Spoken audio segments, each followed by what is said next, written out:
Semua, Satria Wijaya di sini dan kali ini saya sedang ada di garasi Adi Mobilindo.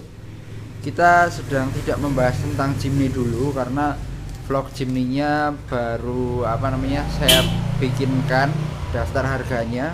Jadi rencananya saya mau bikin beberapa biaya modifikasi Jimny itu dari pertama beli sampai jadi seperti yang kemarin sudah pasang AC JDM, pasang spion yang terbaru, sama lagi yang terbaru itu pasang ban, tapi dia bannya spesial. Jadi bannya itu off-road tapi tipis, ukurannya lebarnya cuman 185. Itu kalau untuk ukuran ban off-road itu memang tergolong yang tipis ya. Karena menurut saya aliran Jimny itu harusnya bannya cungkring-cungkring kayak gini. Saya kalau lihat Jimny yang bannya tapaknya lebar itu kurang kurang menarik ya sepertinya. Nah, kalau di vlog itu seolah-olah Jimny itu punya saya, bukan, salah besar, karena Jimny itu sebenarnya punya masnya saya. Saya cuman mengupload aja apa yang bisa, dan supaya ya ada kegiatan saja waktu di musim pandemi seperti ini. Nah, sekarang sesuai pengalaman yang sudah kemarin saya punya Mobilio 2016, belum sempat di review, ternyata malah sudah laku baru 2 minggu.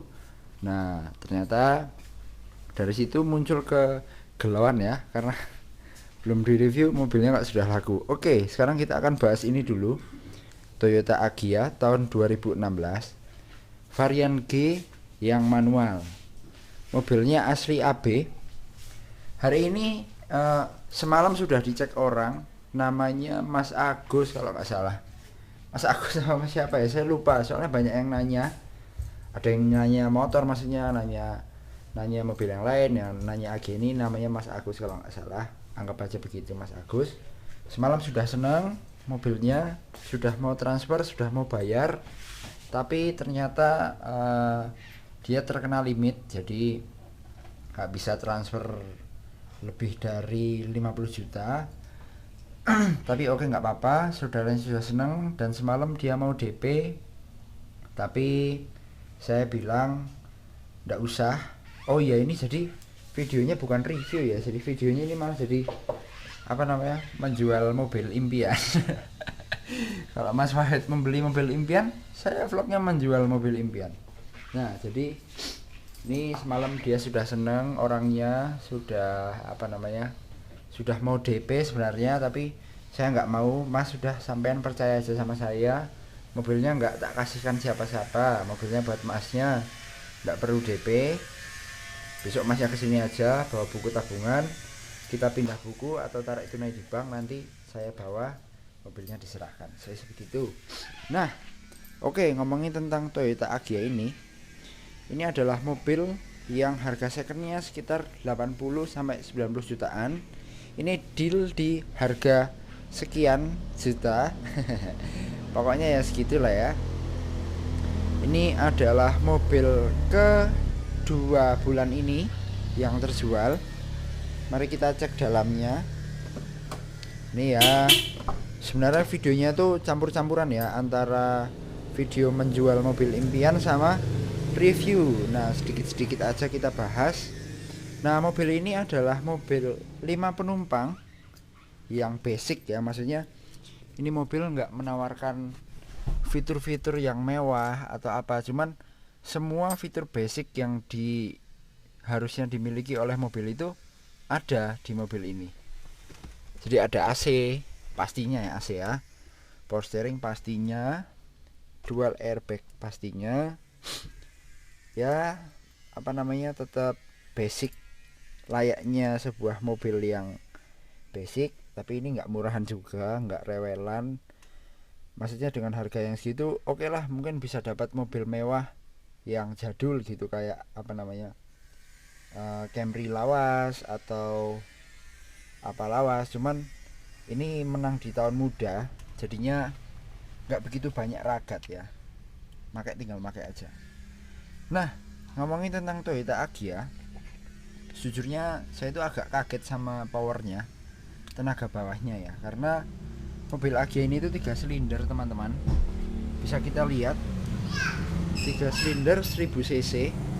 Nah, saya seneng banget sama torsi bawahnya, sangat nampol. Kita lihat mesinnya, walaupun ini 3 silinder tapi tenaganya menurut saya oke. Mungkin karena mobilnya yang enteng juga ya. Bentar, ini tak ini, sorry. Mobilnya yang enteng juga. Nah, mesinnya rapi banget teman-teman. Dan mobil ini jarang jarang rusak atau jarang tinggal pakai aja, nggak ada masalah. Nah, overall yang saya rasakan selama saya pakai mobil ini, itu yang pertama dia empuk teman-teman.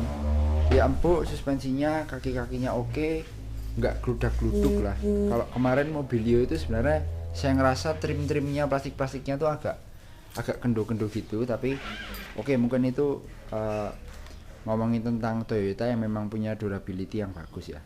Saya di sini tidak memihak apapun. Nah, terus ngomongin tentang mobil ini lagi, dia adalah mobil yang kilometernya baru 26.000. Nah, sedikit ngomongin ini, kilometernya 26.000. Gimana caranya kita bisa ngerti kilometernya ini 26.000 asli atau gulungan? Itu ciri-cirinya yang pertama kita bisa cek di ini teman-teman. Kita cek itu di setirnya dulu. Paling basic ya. Setirnya dulu ini, apakah dia itu ada luka?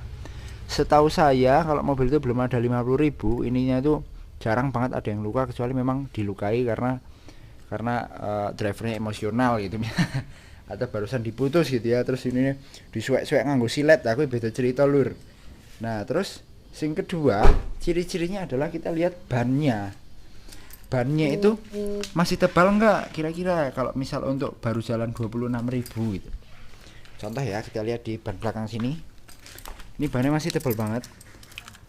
Ini TWI nya di sini, tire wear indicator. Ini maksudnya kalau yang ini sisinya sudah habis menyamai kerataan dengan ini, artinya bannya harus diganti. Tapi ini TWI nya masih jauh. Terus karena ini mobil 2016, berarti ini kode produksinya juga harus 2016. Nih, 3916. Artinya ini adalah ban ini diproduksi minggu ke-39 pada tahun 2016. Kalau sampean kok lihat mobil kilometernya rendah tapi kondisinya jelek, terus orangnya bilang, "Ini bannya masih tebal kok, ini bannya bawaan." Dicek aja ininya, tahun produksinya ini sesuai atau sudah tidak sesuai. Karena kalau tidak sesuai berarti bannya sudah pernah diganti. Seperti itu cara ngecek keasliannya. Terus yang kedua, jadi cek ininya ya teman-teman ya. Ininya tuh halus, maksudnya tuh belum yang terkikis banget ya, normal lah untuk mobil 26.000 km. Oke, mungkin itu singkat cerita supaya ngetahui gimana caranya kita bisa ngecek kilometer mobil itu asli atau enggak. Tapi saya bakal bikin video itu mungkin di lain hari yang lebih proper, yang lebih lengkap dan lebih slow waktunya. Maka kita mau review mobil ini dulu aja. Malah jadi muter-muter ya, sorry ya. Nah, mobil ini tuh basic banget, maksudnya kembali ke yang tadi, spionnya juga belum yang elektrik, belum yang retract gitu ya. Kalau pengaturan kacanya sudah elektrik dari dalam, tapi ini nggak bisa retract ya, maklum mobil harga sekian. Terus lampunya juga biasa proyektor tapi terang dan fokus, tenang saja. Dan fog lampnya juga ada. Kalau yang varian di bawahnya saya lupa ada nggak fog lampnya yang ini. Nah, AG itu ada 3 macam setahu saya, ada E, G, sama TRD. Kalau yang E itu spionnya itu tipis gitu ya, nggak tebel gini. Terus belakangnya itu nggak ada wipernya setahu saya belakangnya itu nggak ada wipernya. Begitu sama sama nggak ada ininya, nggak ada sampingnya ini, dan seperti itu. saya juga lupa ingat ya, karena saya bukan reviewer profesional, saya bukan jurnalis, bukan apa, saya cuman pemakai yang semi, yang menolong orang. Kalau orang butuh uang ya saya bantu bayari, kalau orang seneng sama mobil saya ya saya lepas, kalau memang saya rela. Ya begitulah saya ya kiranya ya. Makanya kalian teman-teman harus follow Adi Mobilindo, karena kami menjual mobil-mobil yang berkualitas dan hanya mobil yang lolos QC dari kami yang kami jual di Adi Mobilindo. Di follow lur, ini lur. Wih. Marketing lur. Terus ini apa namanya? Seperti itu ya. Kami juga menjual mobil itu yang pasti beres surat-suratnya. Jadi nggak mungkin mobilnya apa namanya? Mobilnya suratnya selewah, kleru, atau nomor rangkanya beda sama ininya. Enggak. Kita jual jujur, kita penjual jujur, kita garansi. Rumah saya di sini, kalau ada apa-apa tinggal ke sini. Jadi sedikit cerita lur. Bedanya ketika kita beli mobil di perorangan sama di showroom itu apa? Jadi oke, di perorangan mungkin kalian bisa dapat harga yang lebih murah, harga teman misal gitu ya. Cuman ketika ada apa-apa, apakah kita bisa memiliki pegangan untuk mobil ini, apakah mobil itu layak dipakai, apakah suratnya benar-benar lengkap? Itu kan dia belum pernah menangani sebelumnya. Tapi kalau showroom itu sudah biasa menangani hal-hal tersebut. Jadi kalau ada apa-apa nggak usah pikir pusing, tinggal ke showroom aja. Jadi showroom itu menjual nama, menjual kepercayaan kepada customernya. Nah, untuk harga yang mahal itu sebenarnya tergantung pembeli juga. Kalau mahal ya nggak usah dibeli. Tapi kalau kalian punya uang dan memang cocok, why not gitu loh. Jadi sebenarnya kita ada omongan kalau beli di showroom itu mahal, sebenarnya nggak juga, karena antara iya dan tidaknya kita membeli mobil dari showroom itu adalah hak pembelinya. Jadi kalian mau beli dari showroom enggak juga nggak apa-apa, beli juga boleh gitu loh. Jadi itu sebenarnya tidak memaksa, kita hanya menawarkan jasa dan kemudahan supaya tidak pusing gitu ya. Nah seperti itu teman-teman, kita lihat di sini di dalamnya ya seperti ini. Video apa gitu. Pokoknya ini orangnya sudah OTW dari Jogja. Ini kuncinya bakal diambil nanti setelah jam, mungkin sampai sini jam berapa ya? Ini sekarang jam berapa nih? Sorry. Sekarang jam 11, mungkin sampai sini jam 1 siang. Waktunya makan siang. Dan mungkin jam segituan kita bakal ke bank, kita bakal transaksi sama orangnya. Dan oke, semoga lancar semua. Dan besok kita mau lihat Jazz RS yang warna merah kalau jadi ada di Jakarta. Oke gitu teman-teman, terima kasih. Kita lanjut nanti kalau orangnya sudah datang.